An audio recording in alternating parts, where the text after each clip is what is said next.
Welcome to the Deep Dive. We take your sources, we dig in, and we pull out the absolute essentials for you.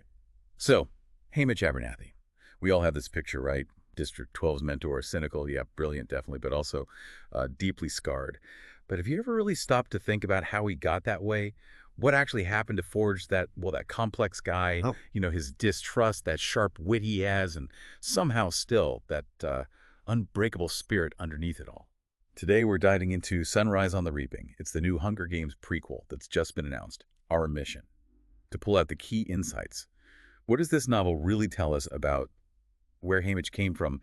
And maybe, about Panem itself. Let's get into it. Yeah, and what grabs you straight away is the setting. We're talking 24 years before Katniss ever stepped into that arena. This book throws us right into the 50th Hunger Games, the second quarter quell. If you know your Panem history, you know that's not just another year, not just another games. Right, quarter quells are always a big deal, kind of milestones of awfulness.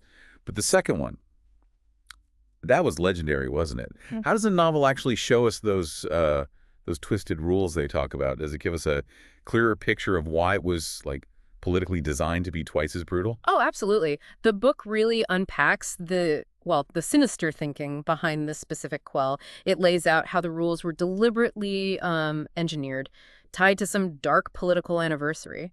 And it wasn't just doubling the tributes, which was horrific enough. No, they introduced new ways to mess with people psychologically. It was even more devastating. Wow. It's a really stark look at the Capitol's calculated cruelty, making the arena less about just surviving and more about this grotesque show of absolute power. Okay, so right in the middle of all that horror, you've got young Haymitch Abernathy. Like you said, before Katniss, he was it. District 12's only living winner. The book calls him young, clever, and cynical.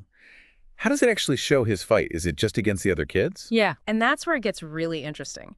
Haymitch's battle, it's way more than just physical fighting. He's essentially fighting the arena itself, what the book calls the Capitol's arena architecture. It's like a psychological minefield they built. It shows how the game makers were constantly manipulating everything, setting insidious traps, forcing alliances, then breaking them, even like broadcasting propaganda inside the arena. Seriously, inside the arena. Yeah, it reveals all these layers of political games designed to break the tribute spirits way before the end.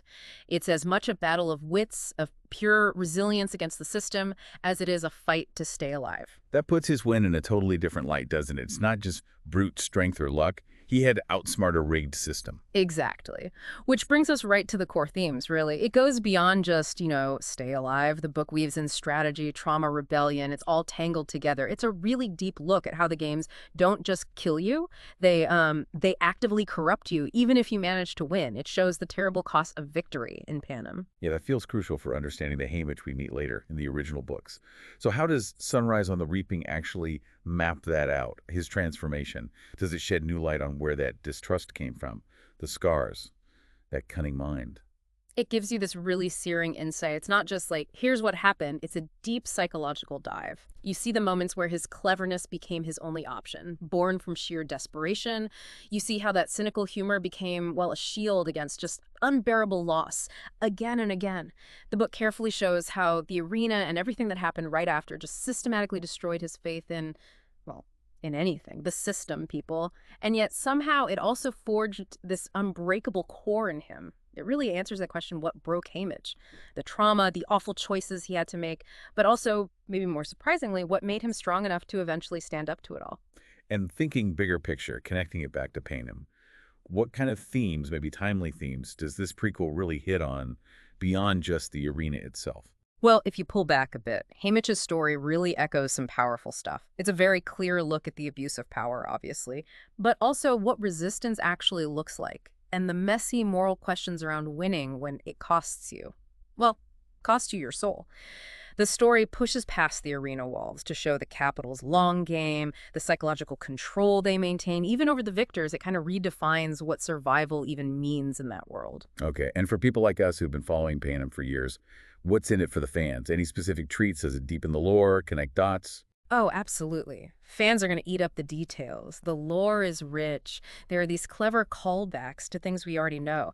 And it gives these fresh, sometimes really unsettling perspectives on the horrors we thought we understood.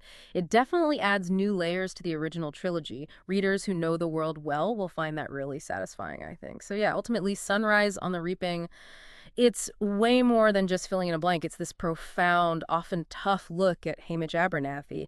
It peels back all those complex layers of who he is and just exposes the brutal machine that made him the enigma we met later. It definitely makes you think, doesn't it? If surviving means losing your soul in the process, can you ever really call it a victory? Leaves you with that kind of uncomfortable question just sitting there after you finish.